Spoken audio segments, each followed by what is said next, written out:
Channel. আজকে আমি শুভ আর তনুশ্রী একটু বেরোচ্ছি, একটু আশেপাশে খাওয়া দাওয়া করব আর একটা স্পেশাল রেস্টুরেন্টেও যাচ্ছি যেখানে প্রায়ই আমরা যাই। তো দেখি ওখানেই যাওয়ার ইচ্ছে আছে। অ্যাকচুয়ালি শুভর ওটা খুব স্পেশাল জায়গা, ও ওখানে যেতে খুব ভালোবাসে। তো আমরা তোমাদের সাথে শেয়ার করছি। আমি চেয়েছিলাম আজকে ব্লগটা আর একটু বেশিক্ষণ ধরে করব, কিন্তু অ্যাকচুয়ালি আমার দুপুরের খাওয়াটা কোনো রকমে খেয়ে স্টুডেন্ট এসে গিয়েছিল, ক্লাস করাতে যেতে হয়েছিল। তো আমরা তোমাদের সাথে শেয়ার করতে পারিনি। তো এখন যেখানে যাচ্ছি সেখানটাও শেয়ার করব, আর কি কি খাওয়া দাওয়া করলাম সেটাও শেয়ার করব। তো তোমাদের যেমনটা বললাম, আমাদের একটু সানডেতে একটু বাইরে খাওয়া দাওয়ার প্ল্যান হচ্ছিল।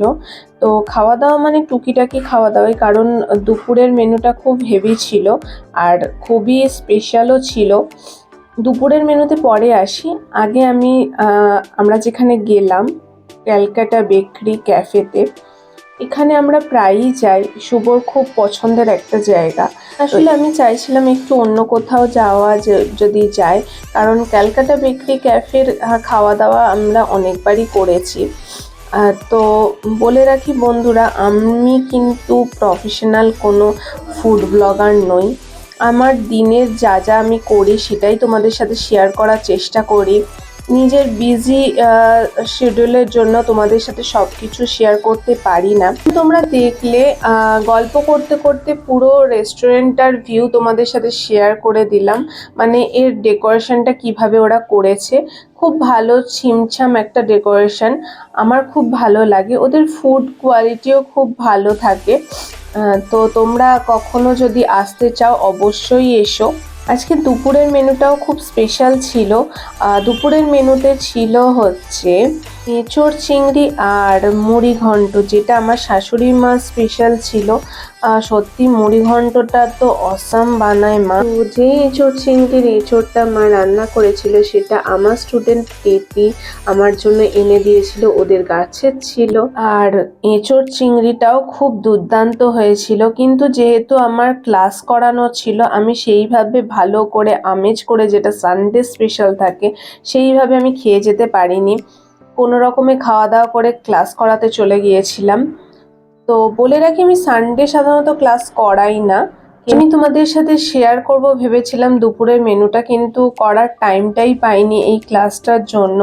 তো যাই হোক, এটা এক্সট্রা ক্লাস ছিল ওদের জন্য। তা এবারে পুরো তোমরা ভিউটা দেখে নিয়েছো, কত সুন্দর সাজানো গোছানো এই রেস্টুরেন্টটা। সত্যি এদের ব্যবহারও খুব ভালো। আর বলে রাখি, ওদের স্পেশাল হচ্ছে যেটা এখন ওরা করছে সেটা হচ্ছে বেকারি।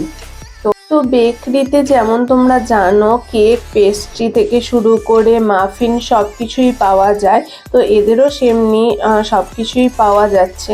তো আমি একটা কাইন্ড অফ বাউলি টাইপের একটা আইটেম আমরা ট্রাই করেছিলাম, যেটা ওরাই সাজেস্ট করেছিল। আমরা যে কোল্ড কফিটা খাচ্ছিলাম তার সাথে, সত্যি বিশ্বাস করো দুর্দান্ত ছিল। এবার তোমাদের সাথে শেয়ার করে দিচ্ছি ওদের ক্যাফের মেনুগুলো। তো মেনুগুলো প্রাইস সমেতই ওখানে দেওয়া আছে, তোমরা চাইলে এগুলো দেখে নিতে পারো। তো আমি আর তনুশ্রী হেজেলনাট ফ্র্যাপি কোল্ড কফিটা ট্রাই করেছিলাম, কারণ আমরা প্রায় ব্রাউনি ব্লেন্ডেড কফিটা ট্রাই করি, ওটা বেশ ভালো লাগে। শুভ ওটাই খেয়েছিল, কিন্তু আমরা কিছু হাটকে ট্রাই করতে চাইছিলাম। আর এই কোল্ড কফির সাথে ওদের সাজেশনেই আমরা ওই বাউলির মতো আইটেমটা ট্রাই করেছিলাম, যেটার নামটা আমি ভুলে গিয়েছি। তো তোমরা অবশ্যই ওদের বেকারি থেকে কিছু আইটেম ট্রাই করো, যেটা আমার মনে হয় ওরা ভালোই বানাচ্ছে। তো আমরা মেনু ডিসাইড করে নিয়েছিলাম আমরা কি খাবো, কারণ আমরা খেতে ঠিক যাইনি, আমরা একটু টাইম স্পেন্ড করতে গিয়েছিলাম, একটু গল্প গাছা করার জন্য। কারণ আমরা যবে থেকে ডায়েট শুরু করেছি তবে থেকে খাওয়া দাওয়ার প্রতি ইচ্ছাটাই চলে যাচ্ছে। কারণ কি, এত হেভি খাবার আমরা খেতে পারছি না এখন। এই আইটেমটার কথা তোমাদের সাথে শেয়ার করছিলাম, সত্যি খুব দুর্দান্ত বানিয়েছিল।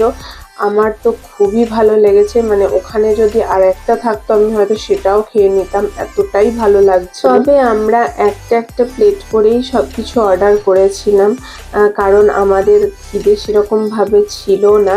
আর আমাদের প্ল্যানিং ছিল বাড়িতে ফিরেও কিছু রাতের ডিনার মাদের সাথে করব, যেটা আমরা করতে পারিনি কারণ আমাদের সত্যি অয়েলি ফুড এখন না খেয়ে খেয়ে এমন হয়ে গেছে যে একটু খেলেই মনে হয় অনেক খেয়ে ফেলেছি, হেভি হেভি ফিল হতে শুরু করে। তো এই যে এই আইটেমটা ট্রাই করেছিলাম, এটা হচ্ছে ক্রিসপি ফ্রাইড চিকেন, যেটা আমার খুব ভাল লাগছিল, তনুশ্রীও বেশ এনজয় করে খাচ্ছিল।